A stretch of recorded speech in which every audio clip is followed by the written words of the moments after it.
Alhamdulillahilladzi idza arada bi'abdihi khairan yufaqihuhu fid-din. Wassalatu wassalamu ala man ikhtassat ummatuhu bitasalsulil isnad ila yaumiddin. Sayyidina wa habibina wa syafi'ina wa maulana Muhammadin wa ala alihi wa ashabihi alladhina tasalsala minhum wa ilaihim tafaqquhul ulama min hin ila hin, amma ba'du.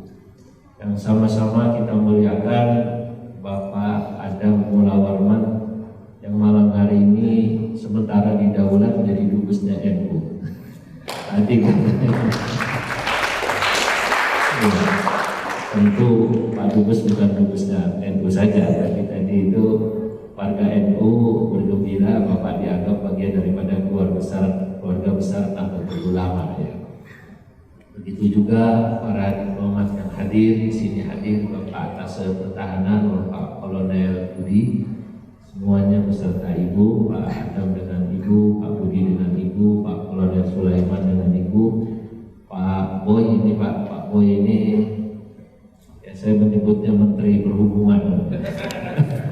Ya, kalau di Malaysia saya pernah diundang oleh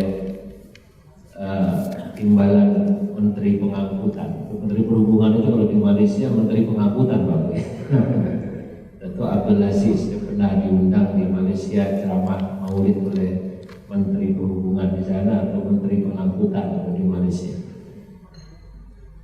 Begitu juga yang saya muliakan pastinya selain ibu-ibu diplomat juga seluruh keluarga besar Nahdlatul Ulama maupun undangan yang hadir pada malam hari ini, wabil khusus keluarga besar PCI NU Pakistan yang insya Allah semuanya dirahmati Allah Subhanahu wa Ta'ala.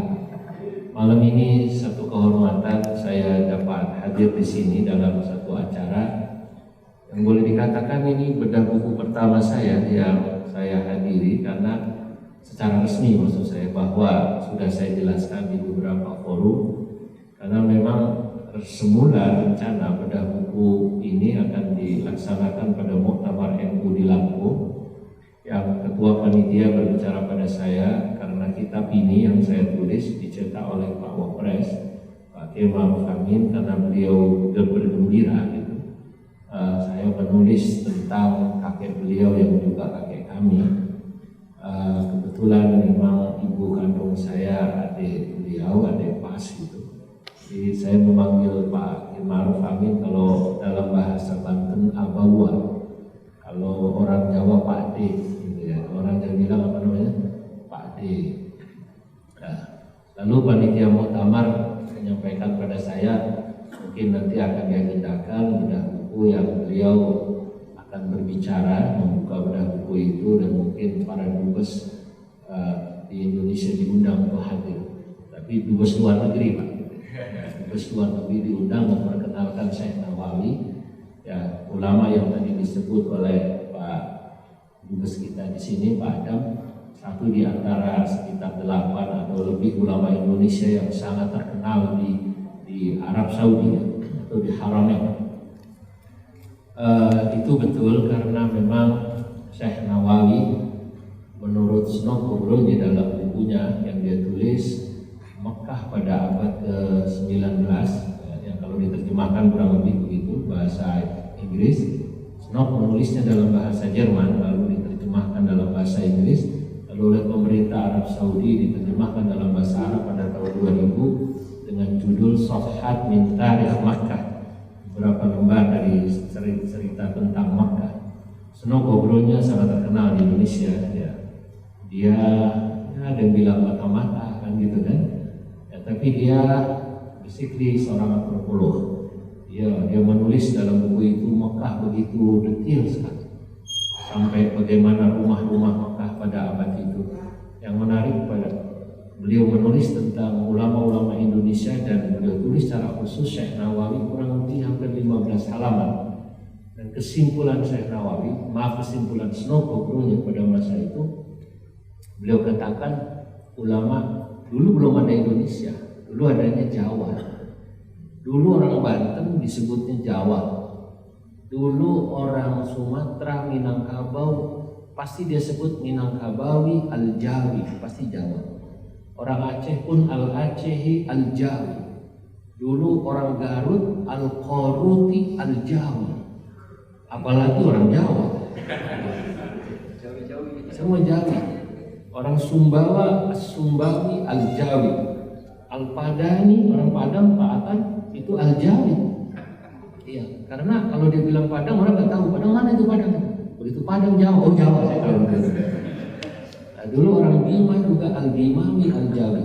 Kata Snok, ulama terbesar Jawa Syekh Nawawi Al-Bantani. Jadi sekilas disebut oleh moderator kita, ya karangannya kurang lebih 115. Tapi yang saat ini terdetek, ya saya tulis dalam buku saya yang ada baru ditemukan 43. Salah satunya saya temukan manuskripnya di Jami'ah Riyadh, ya. Saya temukan itu manuskripnya. Bayangkan tadinya ada 100 lebih, lalu tinggal segitu. Jadi ini tugas para mahasiswa untuk mencoba mencari tahu sisanya di mana. Karena kadang guru dicetak, kadang tidak. Tadi saya gembira itu ketika Pak Dubes punya program bagaimana menerjemahkan karangan ulama Indonesia ke dalam bahasa Inggris. Alangkah indahnya jika buku ini diterjemahkan dalam bahasa Inggris, Pak Dubes itu. Tapi tidak hanya diterjemahkan, harapan saya nanti kalau diterjemahkan oleh PCI ada tambahannya. Misalnya bisa menemukan manuskripnya lagi yang baru. Itu butuh waktu. Karena saya menulis buku ini kurang lebih 3 bulan, tapi risetnya 6 tahun. Ya, saya riset 6 tahun tapi ditulis 3 bulan. Nah, buku saya yang pertama Al-Fatwa itu saya risetnya 11 tahun atau 10 tahun, baru saya tulis kurang lebih 8 bulan. Di riset dulu saya kumpulkan semua bahan, baru saya tulis. Nah, kalau diterjemahkan dalam bahasa Inggris dan kemudian ada tambahan informasi, pasti akan menarik. Ini kan jadi rujukan karena biasanya orang mencari tahu tentang Indonesia justru ke Leiden. Kapan-kapan nanti orang cari tahu Indonesia dari Syekh Nawawi, datangnya ke Indonesia dan ke Islamabad, dan saya berharap dubesnya masih Pak Adam nanti. Nah, itu. Dan kalau itu bisa cepat, lalu diterjemahkan dalam bahasa Inggris, insya Allah saya akan sampaikan pada Pak Kiai Ma'ruf, pasti beliau akan gembira karena orang biasanya mengambil sumber dari orang-orang Leiden dari mana-mana bahasa Inggris, ini dari sini dan kemudian dari kitab ini. Karena ketika buku ini jadi, Gus Yahya, kita tahu salah satu calon nominator ketua PBNU, beliau bilang pada saya, ini kayaknya harus diterjemahkan dalam bahasa Indonesia. Ya saya bilang ya biar yang menerjemahkan yang lain, saya biar menulis lagi yang lain dari saya punya keinginan menulis buku yang lain. Ya, baik para hadirin yang saya muliakan, pertama-tama saya ingin sampaikan, saya merasa dalam hidup ini yang saya merasa sangat bersyukur tentunya selain ditakdirkan ya oleh Allah Subhanahu wa taala menjadi seorang muslim, dapat iman dan Islam. Saya bersyukur itu dalam hidup selain tadi adalah satu, ditakdirkan jadi orang Indonesia, dan kedua saya bersyukur ditakdirkan bernasab pada orang-orang baik. Secara khusus sebelum saya berangkat kemari, Kiai Said Agil Siraj itu pada saat saya berikan ini kitab belum jadi cetakannya, masih dipercetakan, tapi saya bisa membawa kurang lebih saya minta 20. Dan salah satunya insya Allah dari 20 itu Pak Adam dapat. Itu belum jadi. Di percetakan belum selesai, tapi saya berhasil membawa kurang lebih 20. Saya minta dulu, saya mau pergi ke luar negeri. Itu karenanya Dubes Iqbal luar biasa merayu saya untuk mampir ke Turki. Dia minta ingin dapat duluan katanya gitu.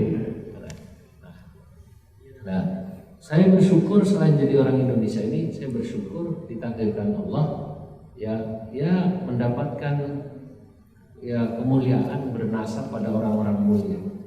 Kata Kiai Said Agil Siraj, beliau 1 jam hampir minta penjelasan dari saya, sama seperti Bapak jika tadi melihat Badat minta dijelaskan tiap nazamnya pada saya.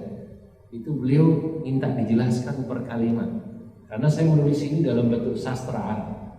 Nah, dalam bahasa Arab ada ungkapan makna syi'ri fi butuni syu'ara. Makna dari sebuah syair yang tahu ya penulisnya. Jadi sekelas Profesor Dr. Said Agil Sirot minta jelaskan per kalimat, karena yang paling tahu penulisnya. Lalu selesai itu beliau bilang pada saya, katanya, ya bersyukur Kiai, katanya. Nasab itu tak bisa diminta, nasab itu anugerah. Ya, bernasab pada orang, ya saya bersyukur luar biasa.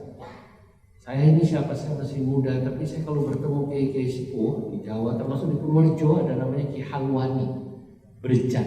Mungkin pernah tahu daerah namanya Berjan. Beliau bilang saya ini kelahiran orang tua Purworejo, tapi dari kecil katanya di Jakarta ya. Di Purworejo ada kiai besar namanya Ki Halwani Berjan. Kira-kira 10 tahun yang lalu saya diundang beliau karena beliau mendengar saya ceramah di Banjarnegara. Begitu tahu saya dari Banten, dari keluarga ini, keluarga Syekh Nawawi, beliau lalu meminta saya untuk hadir ke pesantrennya dalam acara besar setiap akhir tahun yang dihadiri mungkin sekitar 10.000 orang di Halwani. Beliau hanya bilang begini, buyut saya, jadi bukan kakeknya, buyut saya dulu mengaji dengan buyut kiai, mengaji dengan Syekh Nawawi.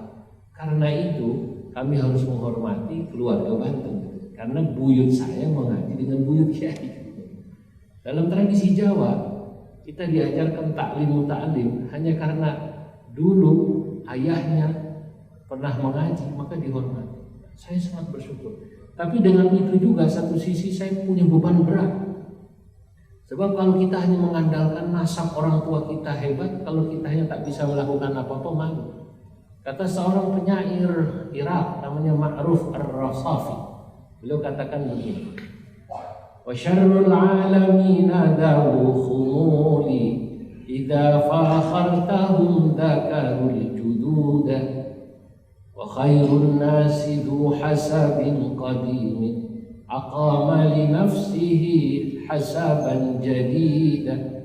Sejelek-jelek orang itu adalah orang yang kalau kau bertemu dia tak punya kemampuan apa-apa, dia hanya cerita kakek saya, bapak saya dulu gini, tapi hanya bapaknya, kakeknya. Lalu kau melakukan apa?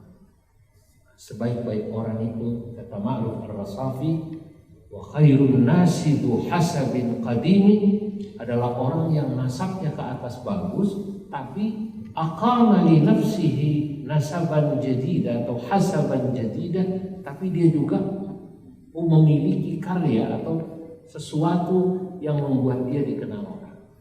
Nah, saya berharap semua yang hadir di sini, orang tua kita insya Allah orang baik, tapi kita semua berharap kita juga hidup ini meninggalkan sesuatu yang dikenal orang.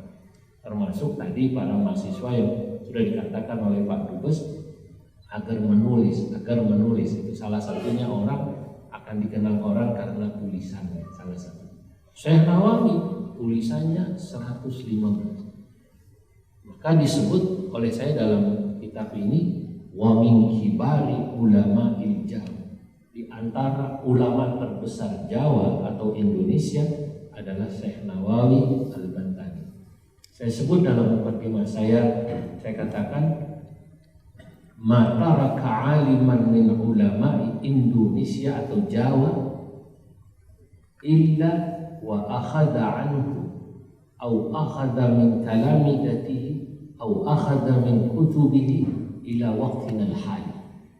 Tidaklah Syekh Nawawi meninggalkan ulama sesudahnya, kecuali semua ulama sesudahnya pasti pernah belajar pada Syekh Nawawi di Makkah, atau belajar dari muridnya Syekh Nawawi, atau muridnya Syekh Nawawi, atau dari kitab-kitabnya Syekh Nawawi sampai sekarang, Pak. Maka saya beruntung. Ini boleh dibilang buku karena saya nulis Syekh Nawawi jadi bestseller yang luar biasa. Penerbitnya sampai kewalahan untuk meminta buku ini karena semua orang pengen tahu Syekh Nawawi dalam bahasa Arab bagaimana tarjamahnya. Tarjamah itu biografinya secara lengkap. Ya. Dan saya merasa seperti Bapak tadi, ya, merasa dihormati, dihargai pada saat saya bertemu ulama-ulama di Karachi, termasuk tadi saya bertemu di Pak Umumnya tadi nama tempatnya tadi Islamic Ideology ya. Itu bagi saya kasih hadiah ini. Beliau memberi saya hadiah plakat. Saya beri hadiah kitab ini. Saya ada 3 kitab. Lalu saya bilang ini kitab saya biasa, saya tulis tentang ulama-ulama Indonesia. Beliau menghormati, lalu saya baca beberapa syair saja sebagai contoh. Itu mereka menghargai. Nah, bayangkan Syekh Nawawi Al-Bantani. Senang cerita, Syekh Nawawi Al-Bantani itu fisiknya tidak besar, mungkin macam ini nih, kecil, moderator kecil. Kata Senang, wal Arab alladhina la ya'rifunahu rubama la yahtarimuna. Orang Arab yang tak mengenal Syekh Nawawi saat di Mekah itu, karena beliau sangat sederhana pakaian, kecil, tak memperdulikan Syekh Nawawi. Dianggapnya orang Jawa ini biasa. Tapi orang yang mengenal Syekh Nawawi sebagai penulis ulama besar, semua menghormati. Nah, penulis, pengarang yang akan dikenang sepanjang masa, itu katanya gitu. Akhul ilmi hayyun khalidun ba'da mautihi wa awsaluhu tahta turabi ramim. Nah, hadirin yang dimuliakan Allah, kembali kepada buku yang saya tulis ini. Buku ini memang bercerita tentang Syekh Nawawi.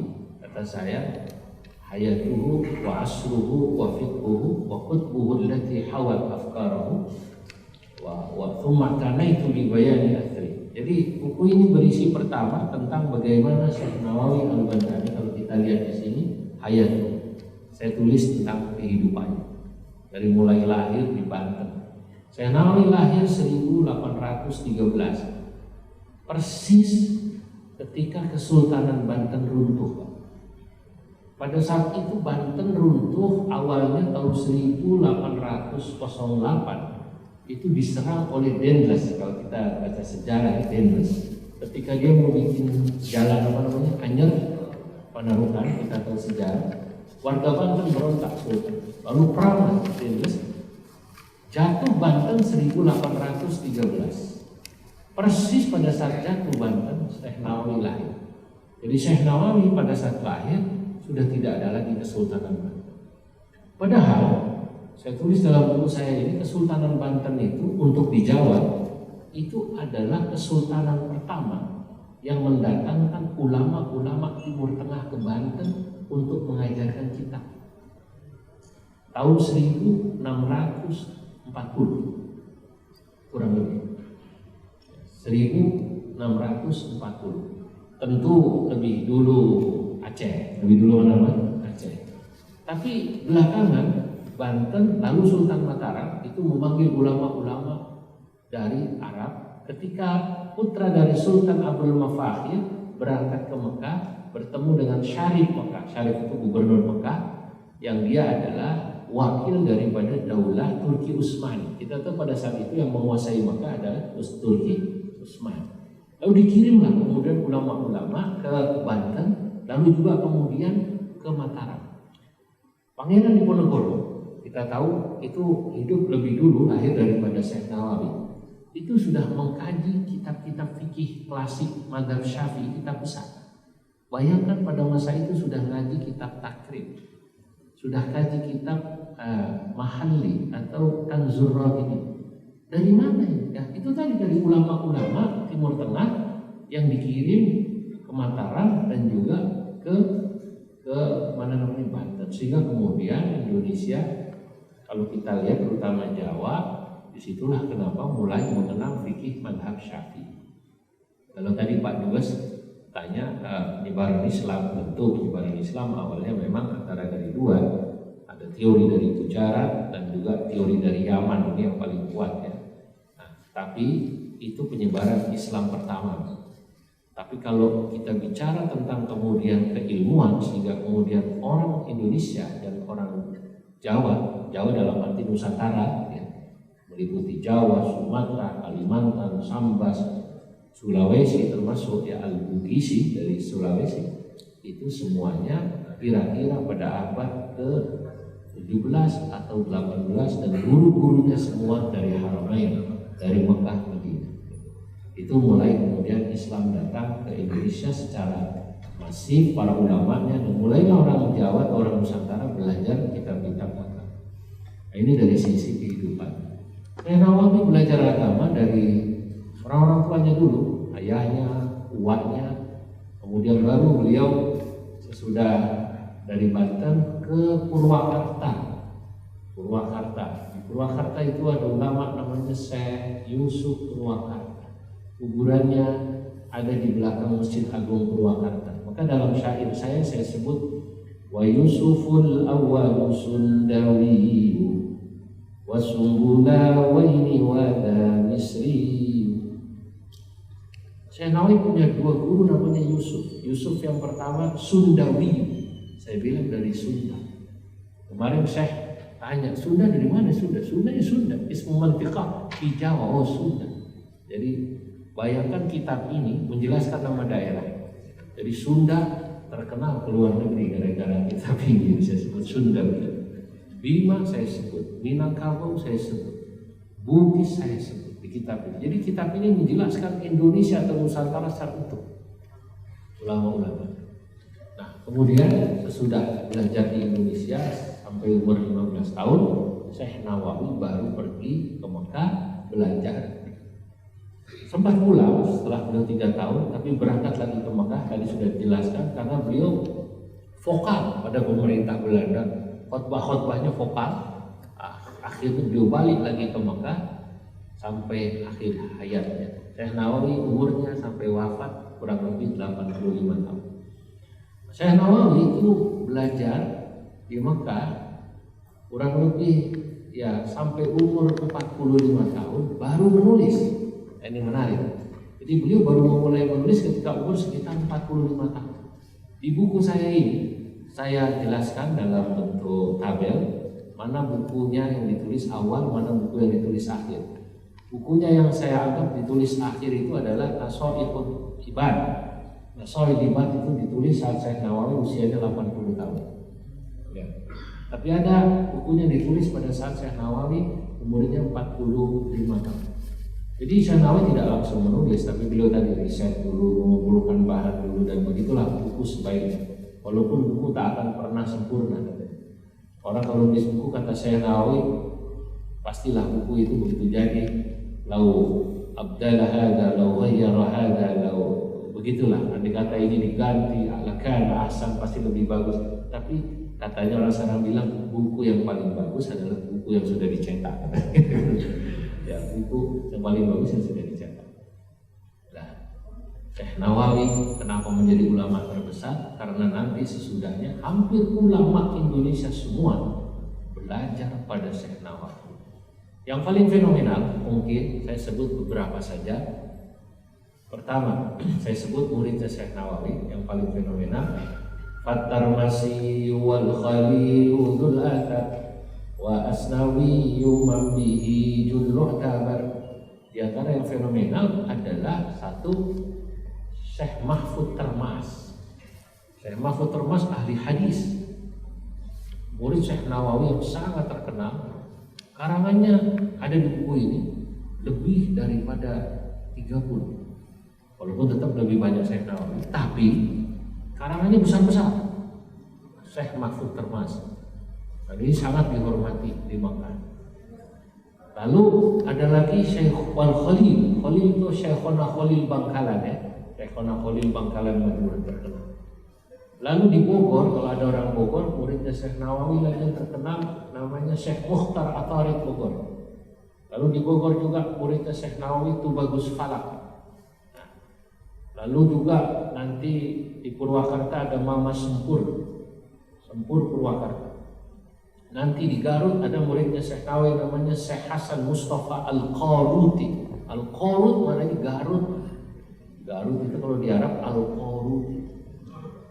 Nah, nanti ada lagi muridnya Syekh Nawawi dari Minangkabau namanya Syekh Khatib Al-Minangkabawi dari Minangkabau.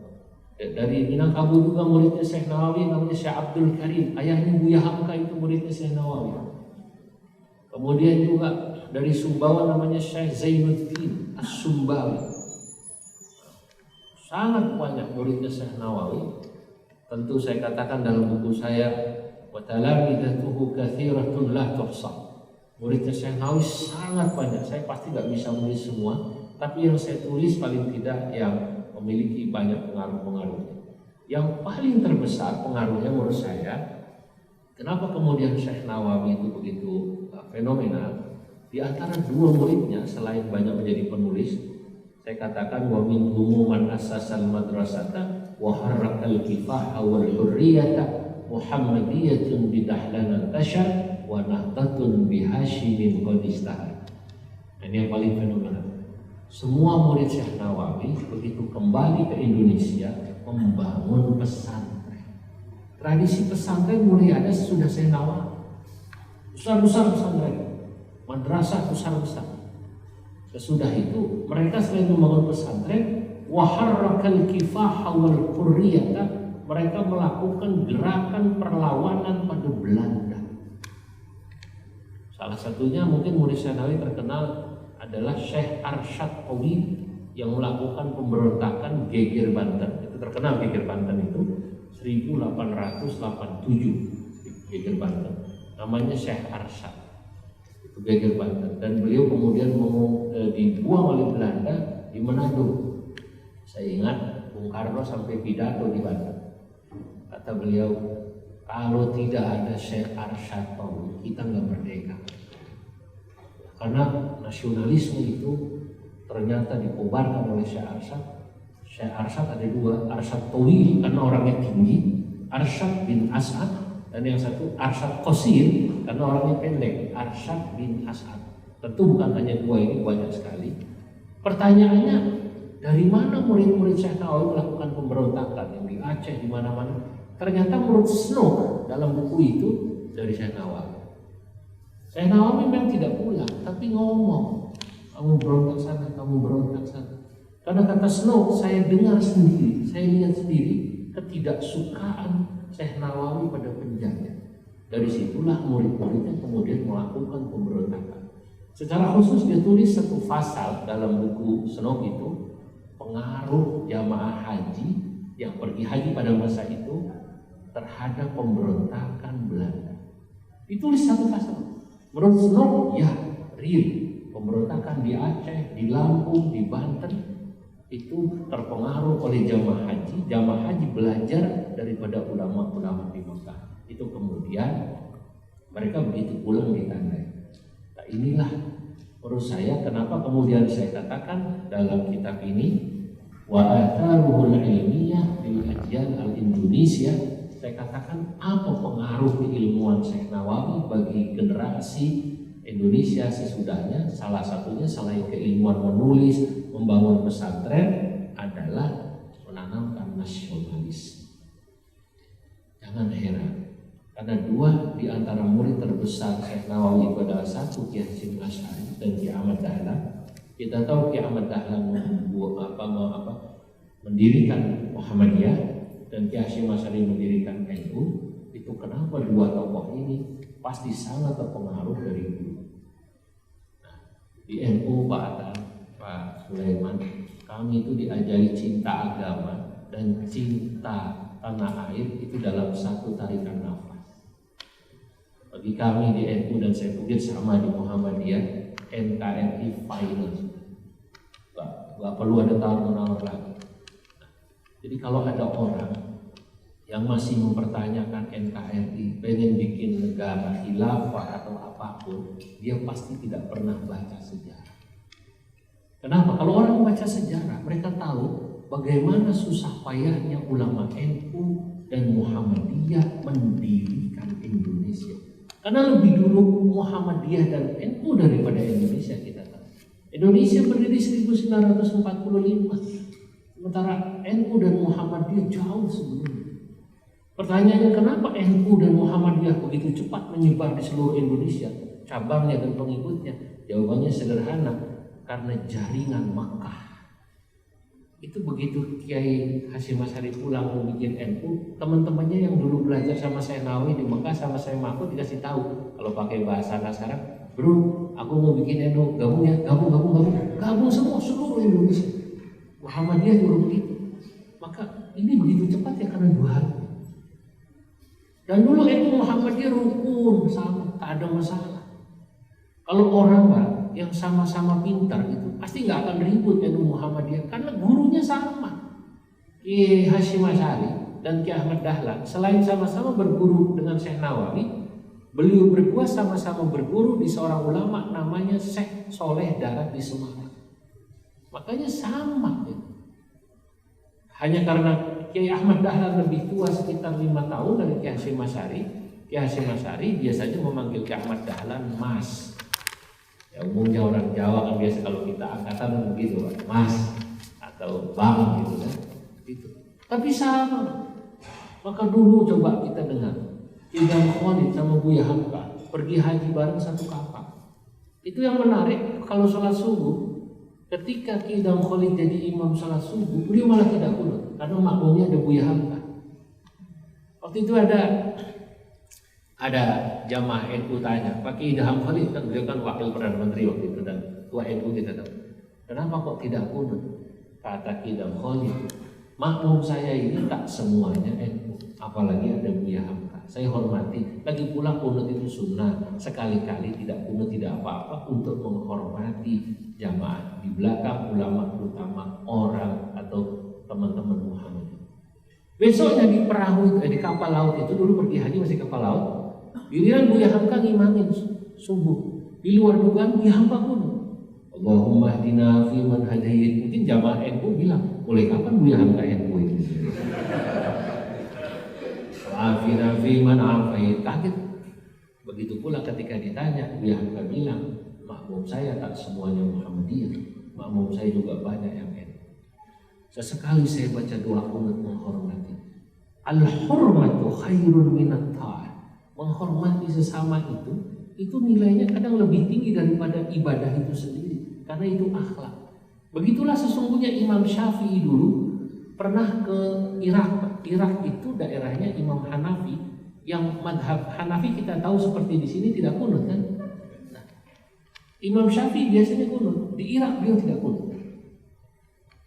Begitu sampai Irak tidak kunut, beliau ditanya muridnya, kata muridnya, Imam Syafi'i, lima lam taknut, kenapa anda tidak kunut? Kata Imam Syafi'i, ini Irak, di sini dikubur Imam Hanafi yang semasa hidupnya ulama, di sini tak kunut, saya menghormati. Nah, ini pentingnya bertemu. Saya selalu bilang, Anda walaupun NU, bangga NU boleh, tapi tak boleh kemudian memusuhi di luar NU. Karena NU itu salah satunya begitu. Mohon maaf, jangan kayak NU zaman dulu. Saya dengar sendiri Pak Kiai Ma'ruf Amin cerita tahun 70-an. Ini tapi rahasia jangan ngomong. Tolong rahasia jangan ngomong. Dulu tahun 70-an Pak Dubes, Pak Adam, kata Pak Kiai Ma'ruf cerita pada saya, ada kiai main ke Jawa Timur, ke Madura. Kita tahu kan yang namanya Jawa Timur, Madura itu basis NU. Di Jawa Timur, orang kalau mau jadi gubernur, kalau bukan NU susah menang Pak. Sama kayak di Padang. Kalau tidak Muhammadiyah susah menang, kan gitu ya. Nah, di Jawa Timur itu Pangdam biasanya yang dikirim yang NU. Kapolda yang dikirim yang NU. Kalau tidak NU biasanya kiai-kiai telepon sama Panglima. Oh, ini Pangdamnya diundang istighosah sama hadroh, tidak mau datang ganti saja lah. Langsung begitu, kiai-kiai itu begitu biasa. Sudah tahu di sini NU katanya. Nah, polisi Kapolda begitu, saking kuatnya NU di Jawa Timur itu, Kapolseknya NU, Pospolnya NU, bahkan di terminal Bogorasi Sidoarjo Surabaya itu saking kuatnya NU, copetnya saja NU.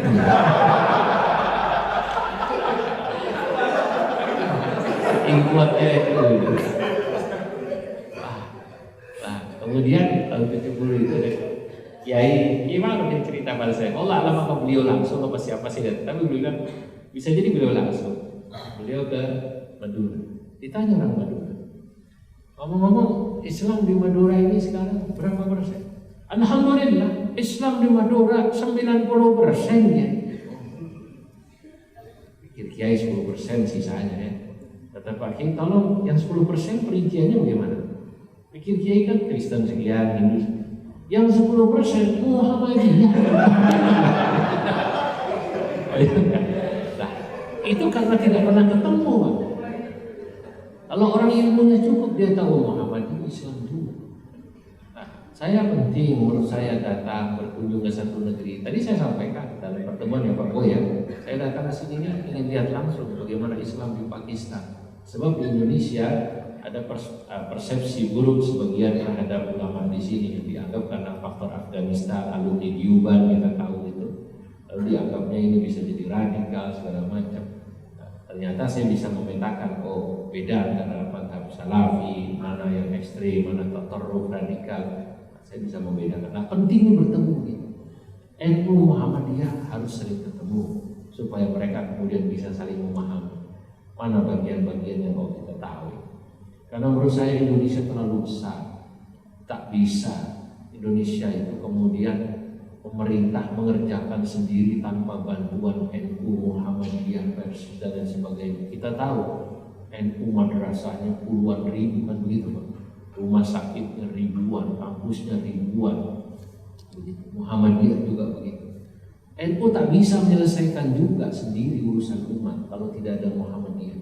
Begitu juga Muhammadiyah tak akan bisa menyelesaikan urusan umat di Indonesia tanpa NU dan lain-lain. Memang sudah sunnatullah ya, takdir menurut saya dibagi. Oh daerah sini NU, daerah sini Muhammadiyah. Ini kalau orang cara berpikirnya dulu. Nah tadi yang disampaikan oleh Pak Dubes, Islam di Indonesia ini menurut saya punya kekhasan yang Bapak tadi bilang Islam Nusantara ya, atau Islam moderat, wasatiyah. Itu menurut saya tak lepas dari tokoh yang sekarang kita bahas ini, Syekh Nawawi. Kenapa? Kalau kita baca buku-buku beliau, kita melihat orang itu kan pemikirannya dari bukunya. Saya bilang di kitab ini, menurut saya pemikiran tentang Ahlus Sunnah wal Jamaah yang toleran, yang moderat, yang tawasud, ya ini ya dasarnya dari Syekh Nawawi. Kenapa Muhammadiyah moderat? Kenapa NU moderat? Ini karena Syekh Nawawi. Orang kan kalau ngaji dengan gurunya lama dia tahu pemikirannya. Guru saya begini pemikirannya.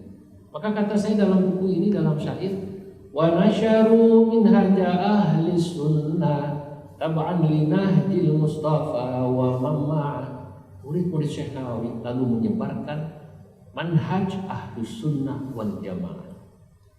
Ya. Apa itu ahli sunnah wal jamaah? Ahli sunnah wal jamaah dalam manhaj cara berpikir yang mengikuti Nabi dan sahabat terus turun ke ulama. Apa manhajnya? Apa cara berpikirnya? Saya sebut 4 dan ini sudah ditulis di NU.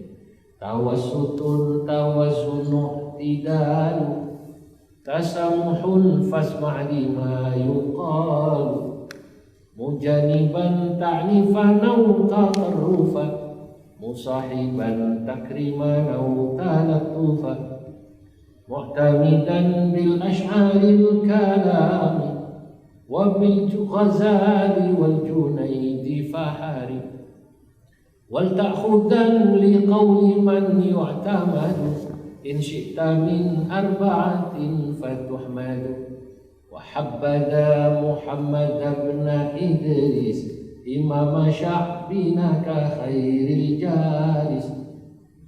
Islam moderatnya Indonesia yang Pak Dubes sebut Islam Nusantara, walaupun saya tahu ada yang tidak suka dengan istilah ini.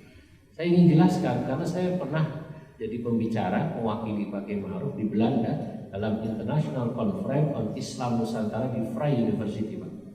Waktu itu Menteri Agama diundang, kemudian dubesnya yang hadir 5, Pak Puja, Sohibul Ben, Bu Safira Mahrusa, Aljazair, Pak Maftu Abu Jibril, Masya Allah, bapaknya Jibril itu, Masya Allah, Jibril, dubes yang menakutkan ya Abu Jibril, ya dari Saudi, Pak Fanani, Uzbek, Azerbaijan, apa namanya, nama panjangnya? Husnan Fanani, Azerbaijan. Satu lagi Libanon, saya ke Libanon akhirnya ketemu dia, Pak Khazil Kumaiti kalau nggak salah.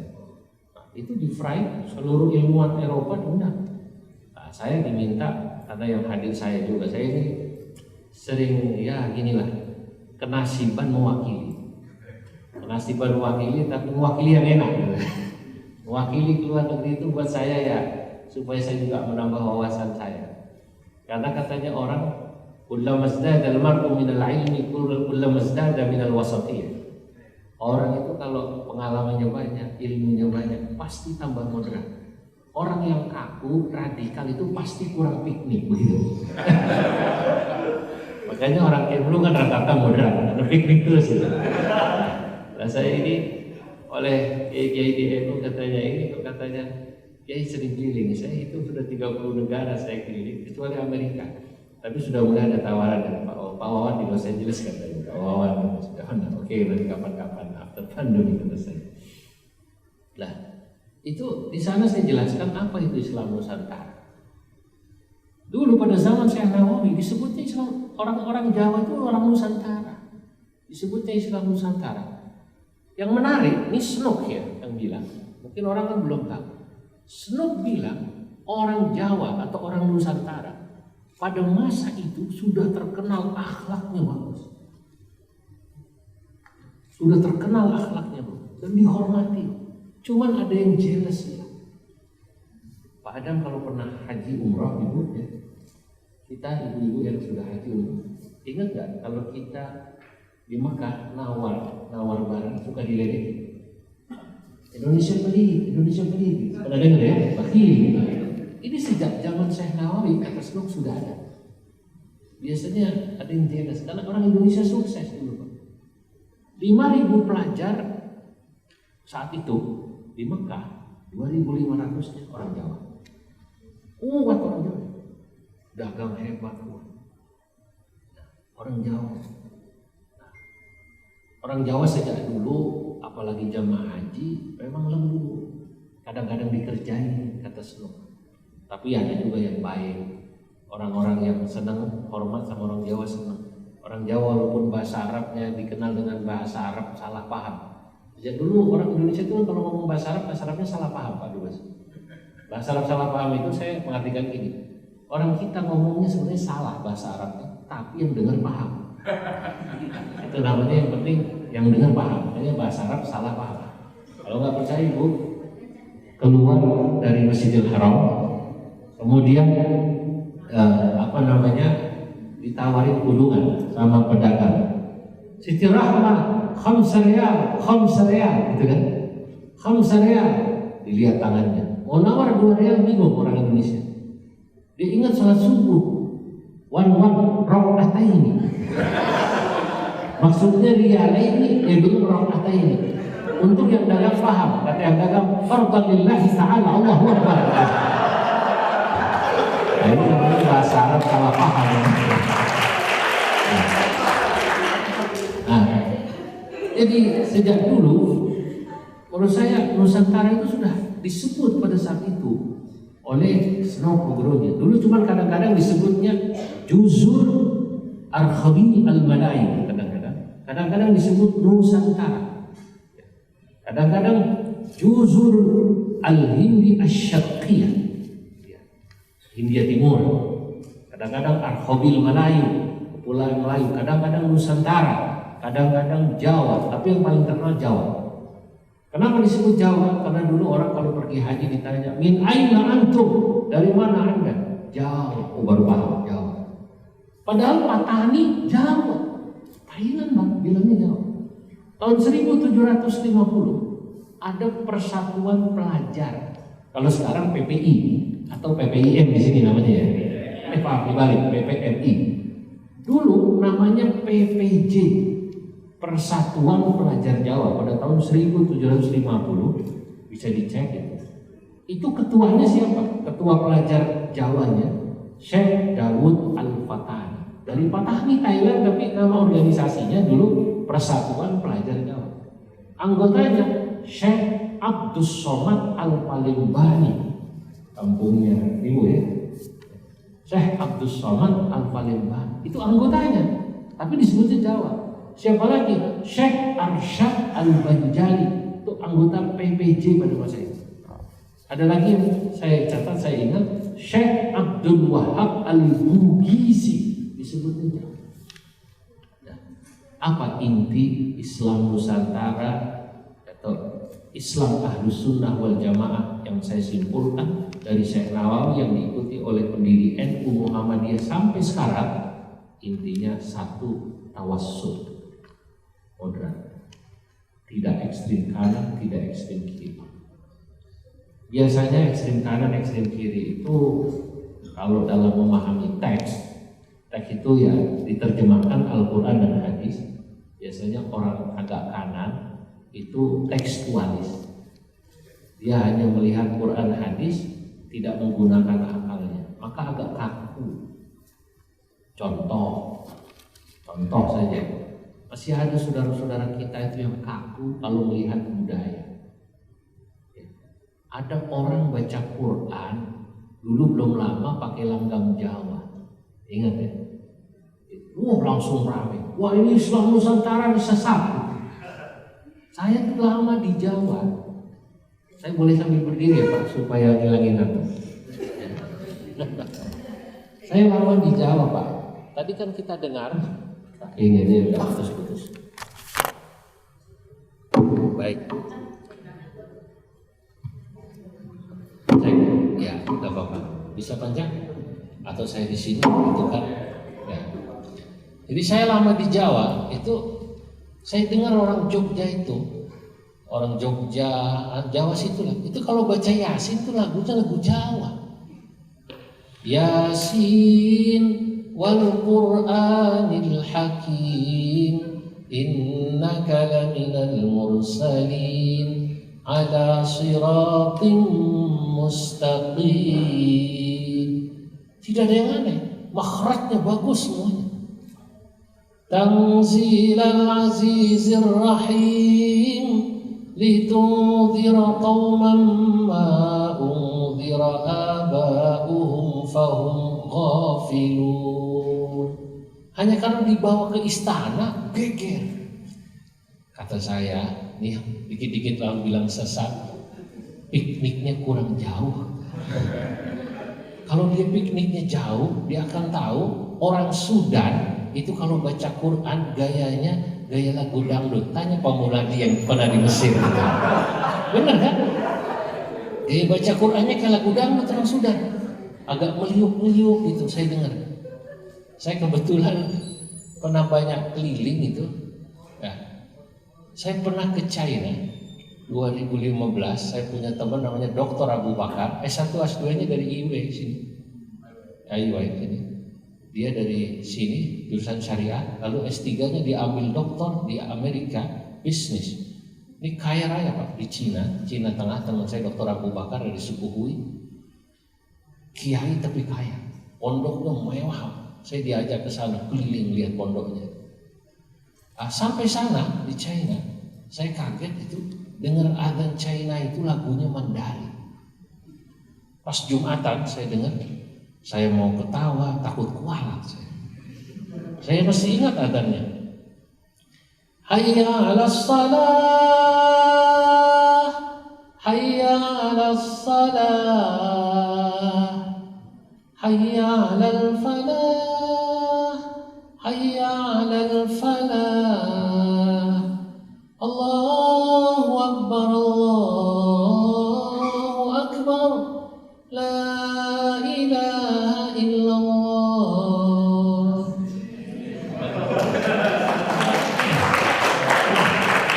Saya mau ketawa takut kualat kan, Masya Allah.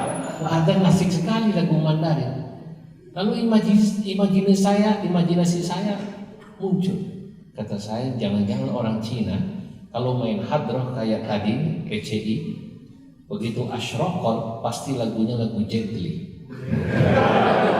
Begitu asyraqal, ya Nabi salam alaikum, ya Rasul salam alaikum.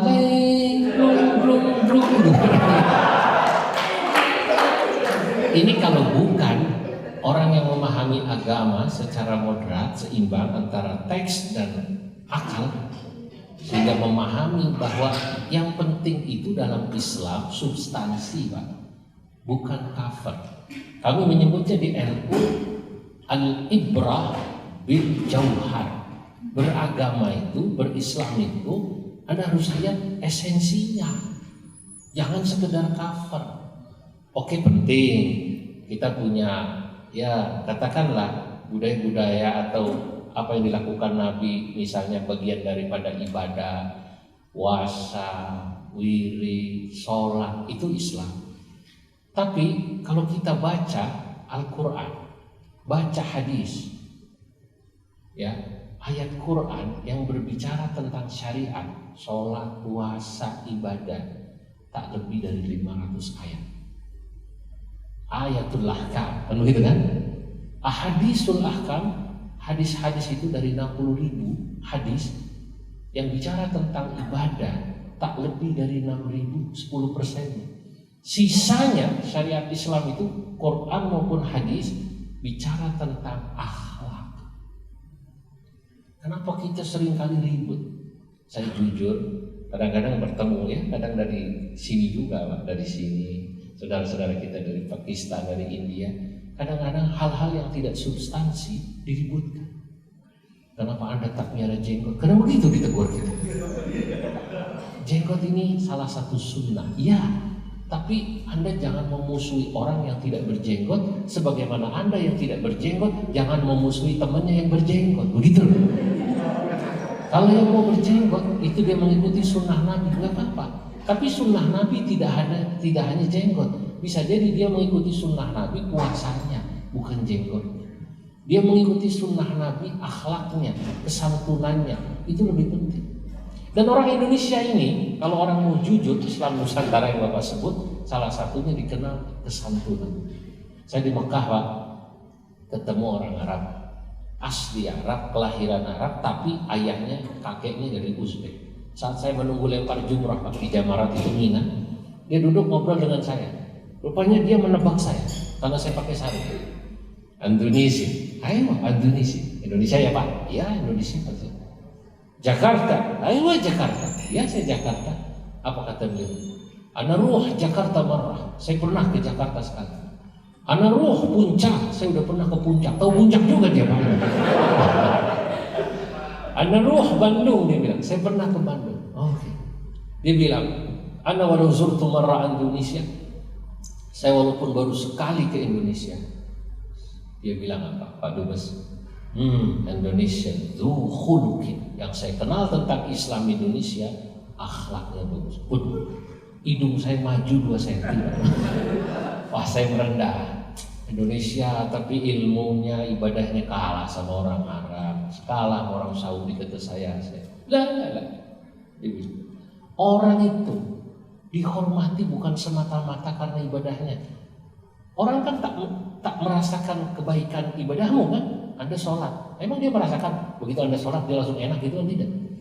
Orang merasakan itu adalah akhlak Anda, dan itu yang saya rasakan dari Indonesia. Nah, oleh karenanya saya ingin pesan pada teman-teman mahasiswa PCI atau siapapun, tolong Anda ini juga adalah duta Indonesia, wajah Indonesia yang harus menjaga nama baik Indonesia bersama dengan Pak Dubes, bersama para diplomat yang ada di sini. Itu yang harus Anda lakukan. Sebab begitu Anda melakukan perbuatan yang buruk, akhlak yang buruk, orang akan bilang Indonesia jelek. Tapi begitu Anda baik, orang akan puji. Rupanya ucapan orang Arab ini dibuktikan Allah malam itu juga. Saya sedang duduk berdua, tiba-tiba lewat orang Indonesia. Mirip kayak Kang Bagas itu yang pakai banser itu, mirip kayak gitu, mirip. Lewat pakai baju hijau, mirip kayak gitu tuh mirip. Cuman bukan baju banser, bukan. Pakai baju hijau, batik, pakai sarung. Saya lagi sila berdua, dia permisi pakai bahasa Jawa, sopan harus. Amit nggih Pak, amit, saya permisi. Saya jawab mau. Kata orang Arab tadi, dia memuji kita orang Indonesia, dia bilang, "Syuf, hadza khuluqul Indonesia." Tuh lihat, akhlaknya orang Indonesia bagus kan? Saya lihat, alhamdulillah yang lewat Indonesia yang benar. Alhamdulillah. Habis dipuji benar yang lewat. Saya lihat baju batik, di belakangnya ada tulisannya KBIHNU Jepara. Oh ini KBIHNU Jepara. Kata saya, untung yang lewat NU yang benar. Ya Allah, jadi itu. Orang NU dia jadi gitu. Jangan dikit-dikit, beda dikit. Anda bukan Islam. Syekh Nawawi, gurunya Ki Hasyim Asy'ari, gurunya Ki Ahmad Dahlan, dalam kitab Mirqatus Su'udi Tasdiq, Syarah Sulam Taufik. Ini salah satu pemikirannya yang dikutip. Ini dasar sekali. Beliau bilang, beliau kutip, manhaj, cara berpikir NU, cara berpikir Ahlus Sunnah wal Jamaah itu satu, tidak akan gampang mengkafirkan sesama muslim. Itu prinsip. Kedua,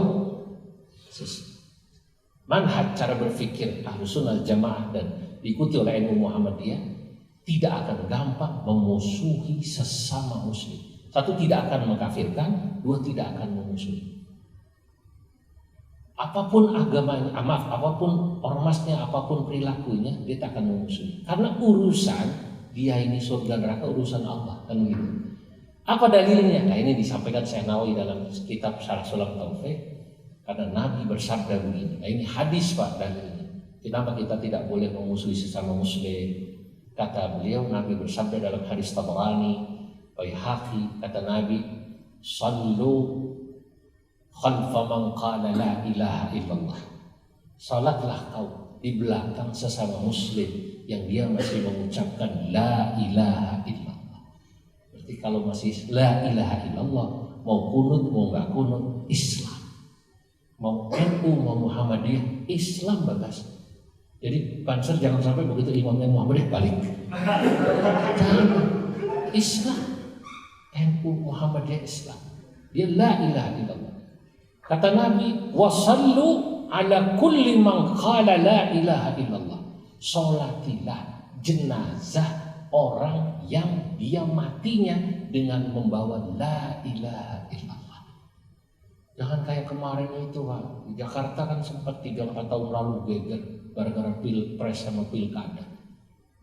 Masjid tidak menerima jenazahnya pendukung 01, 02, Masya Allah. Jadi kalau sampai ada pengurus masjid begini, dia pasti tidak pernah ngaji kitabnya Syekh Nawawi Al-Bantani. Kalau dia ngaji tak akan begitu. Kenapa? Karena yang diikuti Nabi. Nabi bilang, sholatilah jenazah orang yang dia masih mati membawa la ilaha illallah. Apapun partainya, apapun coblosannya. Masa kita ada orang jatuh di jalan masih mau nanya, Islam bukan? Bukan Pak, tunggu teman lu ya. Tinggal pergi, masa kan nggak mungkin. Begitu Islam, benar. NU Pak Muhammadiyah. NU Pak, benar. NU-nya P3 apa PKB? P3 Pak, benar. P3-nya Jan Farid apa Romi dulu? Gitu. Wah, keburu mati. Kalau orang yang tahu ini dia tahu. Oh. Kata Nabi dalam hadis lain, ya, sallu ala kulli bar, khalfa kulli barin wa fajir. Bermakmumlah kau pada imam, boleh jadi dia soleh maupun belum begitu soleh. Dulu Ibnu Abbas bermakmum kepada Yazid, hanya Muawiyah. Kita tahulah sejarah ya. Ya dia lihat, tetap bermakmum. Ya, jangan mentang-mentang beda enggak mau. Karena kita tidak tahu siapa yang diterima Allah sama kita. Orangnya soleh kau makmum, orangnya belum soleh kau makmum. Tak masalah, urusan hati Allah yang tahu. Wasallu ala kulli barin wa fajir. Salatilah jenazah orang baik dia soleh maupun tidak soleh. Masya Allah, ini tawazun, iktidal, tasamu. Gak cukup kita udah bukunya Mas setengah jam ini. Tapi ini prinsip yang utama. Bagaimana kita menjadi tawazun, iktidal, moderat seperti para ulama ini yang begitu santai. Tidak kemudian melihat orang dengan tatapan kebencian, melihat orang belum kudungan, jilbaban dimusuhi, melihat orang cadaran dimusuhi, melihat orang tidak jenggotan dimusuhi, melihat orang jenggotan dimusuhi. Semua kok dia musuhi itu. Padahal dia orang mau cadaran silahkan, tidak cadaran silahkan. Rupanya untuk moderat itu katanya, kata Syekh Muhammad Alawi bin Abbas Al-Maliki, guru kami, beliau katakan ar-rajulu, orang itu Pak Dubes, idza tasa'a ilmu, kalau bacaannya banyak, ilmunya banyak, pergaulannya luas, ittasa'a sadruhu, dia punya hati luas, artinya wise, bijaksana. wa qalla inkaruhu 'alan nas. Orang yang bacaannya banyak, pergaulannya luas, akan moderat, dia tidak akan mudah menjudge, menghakimi orang, musuh, kafir, sesat, dan lain sebagainya. Maka mumpung Anda di usia-usia belajar, para mahasiswa, baca yang banyak. Saya baca bukunya Ibnu Taimiyah. Mungkin kita tahu di NU agak takut. Guru saya Kisal Mahfud bilang, khudh ma safa wa da' ma kadad. Baca. Maka di rumah saya buku saya banyak. Saya kemarin di Karachi, yang saya minta dari Mufti Taqi Al-Usmani ijazah dan kitab. Saya bawa. Ini istri saya sampai pusing, lemari kitab saya banyak sekali. Kok kitab semua katanya gitu isinya. Ya buat saya itulah. Ya saya tidak bisa kuliah seperti Anda. Karena saya hanya di pesantren klasik di kampung. Saya tak pernah masuk kuliah. Alhamdulillah. Ya saya bisa begini, bisa keliling dunia. Mungkin berkah guru-guru saya dan saya mengikuti beliau untuk membaca yang banyak. Sekian, moga-moga manfaat. Ya tentu tak cukup waktu berapapun. Ya inilah yang bisa saya sampaikan. Wassalamualaikum warahmatullahi wabarakatuh. Boleh terjemahkan? Saya bilang, ya tabi'an nahdlatul ulama, wahai pengikut Nahdlatul Ulama, fa anta biha tabi'ul hukama. Anda dengan mengikuti Nahdlatul Ulama adalah mengikuti orang-orang yang bijaksana. Muassisuha Hashimun Asy'ari bil jalili 'azimul 'ata. Muassisuha, pendiri Nahdlatul Ulama, Hashimun Asy'ari adalah Kiai Hashim Asy'ari. Murabbil jalil, beliau adalah murabbi guru yang mulia, 'azimul 'ata, yang banyak pemberiannya. Ini namanya qasidah hamzaiyah karena belakangnya hamzah semua gitu. Sastra itu kan harus sama gitu ya. Itu belakangnya hamzah semua, kalau Bapak lihat hamzah di bawah. Laqatta abaldi bihi kamila, sungguh dengan kehadiran Hashim Asy'ari dengan Nahdlatul Ulamanya negeri kami menjadi bersinar. Fa ni'mal maji'u lana wa adha, maka orang yang ditunggu-tunggu sungguh telah datang membawa sinarnya. Fala tadkhulanha bihimmatika li ghafrid duna fayakunal bala. Maka jangan sekali-kali Anda masuk di NU ya dengan tujuan mencari dunia. Kalau tujuan utama dunia, fayakunal bala. Fa sesudah talab itu menyimpan an, maka dia fa ayyakunal bala. Ai fa bisababihi yakunal bala. Kau akan mendapatkan musibah. Maka pada teman-teman PCI, teman-teman NU, kalau mau jadi anggota NU, niatlah khidmah para ulama, jangan mencari dunia, sebab kau tak akan berkah. Manahiju ilmin manaru huda, nasiru biha khattana bijala. NU Kiai Hashim Asy'ari mengajarkan kita manhaj ilmu yang lurus, yang bersih. Tadi sudah saya jelaskan. Manarul huda, yang berisi cahaya-cahaya dan hidayah. Nasiru biha khattana bijala, yang akan membuat jalan kita menjadi terang. Wa fi kulli awqatika ma'ahum, setiap waktumu bersama para ulama. Qalilul jidali katsirus sana, kau akan melihat bagaimana para ulama itu sedikit sekali berdebat yang tidak perlu, yang isinya insya Allah banyak bagusnya atau hikmah. Fasabrun jamilun bi khidmatiha, kalau kau sabar berkhidmah pada NU, fahabba zaman warithal anbiya, insya Allah kau akan menjadi pewaris para nabi, jadi ulama. Idza alimun lam yakun zahidan, jika ada seorang alim tak lagi berzuhud sifatnya, fada'hu fabahjatuhu fi ghita, kau tinggalkan saja orang alim semacam itu, karena tak ada lagi sinarnya dalam dirinya. Falillahil hamdu ala ni'amih fayatabi'an nahdlatal ulama. Sayangnya saya belum sempat bikin syair di sini, Pak. Waktunya sampai. Insyaallah nanti saya bikin syair. Moga-moga saya bisa tulis tentang Pakistan, tentang Pak Dubes dan lain-lain, insyaallah. Saya pikir ini cukup ya, karena waktu makan malam ini sepertinya gitu. Tapi saya persilahkan kalau barangkali ada. Tadi Pak Yai sempat berbicara tentang al-ibrah bil jauhar. Beragam itu melihat esensi.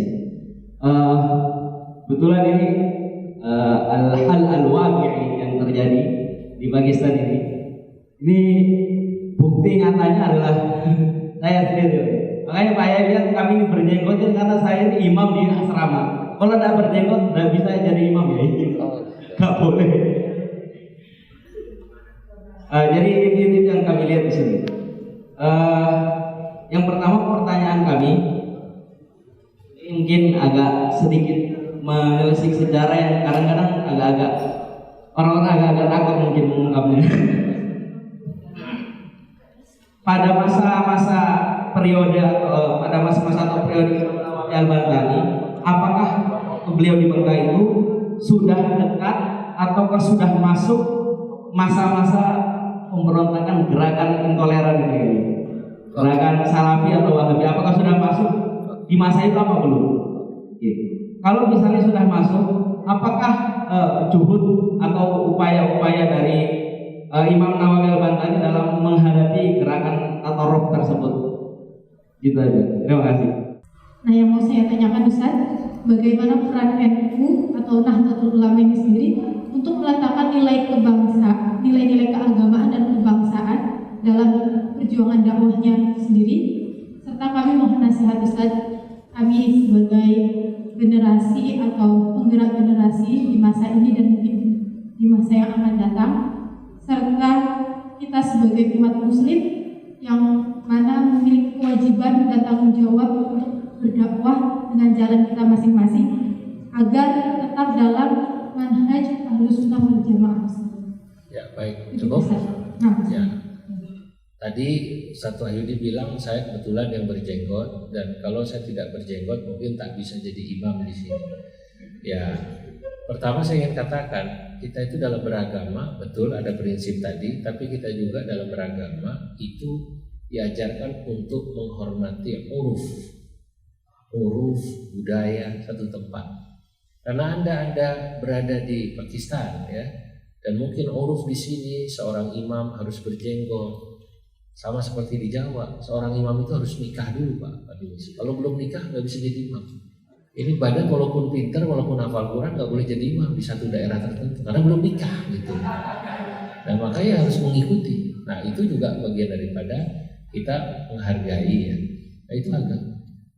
Yang penting kita tidak memusuhi. Tadi kan saya katakan, yang tidak berjenggot jangan memusuhi yang berjenggot. Sebagaimana yang berjenggot jangan memusuhi yang tidak berjenggot. Yang tidak bercadar jangan memusuhi yang bercadar, yang bercadar jangan memusuhi yang tidak bercadar. Itu saja prinsip. Tidak masalah. Saya pun kalau lagi sedang ingin berjenggot, saya berjenggot kadang-kadang begitu. Ya, tapi kadang-kadang saya juga tidak, karena jenggot saya sedikit. Kalau mungkin banyak seperti Ustaz Wahyudi, saya pengen juga gitu. Kalau sedikit kadang-kadang sepertinya lucu juga gitu. Ya, itu tidak masalah karena Islam tak semata-mata tentang jenggot gitu ya. Ya, atau bicara jenggot itu atau bicara rambut itu tak perlu diributkan. Baik, kedua tentang pertanyaan Mbaknya ini, ya untuk supaya tetap di tengah itu memang berat Mbak. Kita sudah ditarik ke kanan dan ke kiri. Yang ke kiri liberal pastinya kan, yang ke kanan itu radikal, tekstual itu. Teman-teman yang memahami teks hanya kaku itu bahaya. Nah itu Islam di Indonesia itu tantangan. Dan saya masih yakin bahwa NU Muhammadiyah itu pagarnya Indonesia. Indonesia selama NU dan Muhammadiyah kuat, insya Allah modernisme kuat. Terkait pertanyaan apakah pada masa Syekh Nawawi itu sudah muncul kelompok intoleran di Mekah, sudah. Kita tahu salah satu sahabat Syekh Nawawi, saya sebut dalam kitab saya, wa mufti Makkah Zaini Dahlana wa fil Batawi Sayyid Utsmana. Mufti Mekah Zaini Dahlan itu sahabat Syekh Nawawi dan guru, walaupun umurnya lebih muda. Dia seorang mengambil ilmu dari yang lebih muda. Itu keras pada teman-teman, kita menyebutnya sekarang Wahabi ya. Itu keras. Sampai beliau menulis sebuah kitab namanya Ad-Durarus Saniyah fi Raddi 'ala Al-Wahabiyyah. Nah, itu kan. Bagaimana Syekh Nawawi? Yang menarik ini, Syekh Nawawi itu tokoh yang dikenal akomodatif. Baik pada teman-teman Wahabi maupun akomodatif begini maksudnya, tidak galak itu tidak. Ya tidak sependapat tapi tidak ribut. Atau pada kelompok yang anti tasawuf. Dulu Sayyid Utsman itu anti tasawuf. Sama kayak di Pakistan ada yang anti tasawuf kan? Nah, maka Syekh Nawawi ada murasalah dan mukatabah surat menyurat dengan Sayyid Utsman tentang kelompok tasawuf. Ya beliau menjawab tapi tidak mau ribut. Jadi memang orangnya gitu. Karena akhlaknya yang agung itulah kemudian diikuti oleh murid-muridnya. Ki Ahmad Dahlan, Ki Hasyim Asy'ari nggak pernah meributkan kunut, Pak. Nggak pernah meributkan, enggak. Yang ribut ini kan belakangan. Orang itu kalau ilmunya nanggung ya ribut.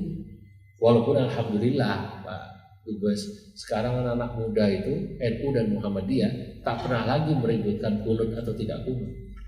Tapi bukan karena pinter-pinter ilmunya, karena memang sudah sama-sama gak subuhan gitu.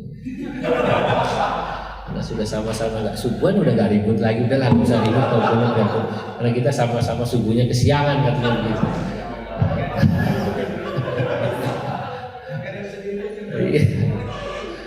Jadi begitu. Jadi saya Nawawi memang orangnya tak terlalu ribut. Maka dalam buku-bukunya nggak pernah ribut. Ya nggak sependapat sudah. Yang menarik ini rahasia aja ngomong-ngomong.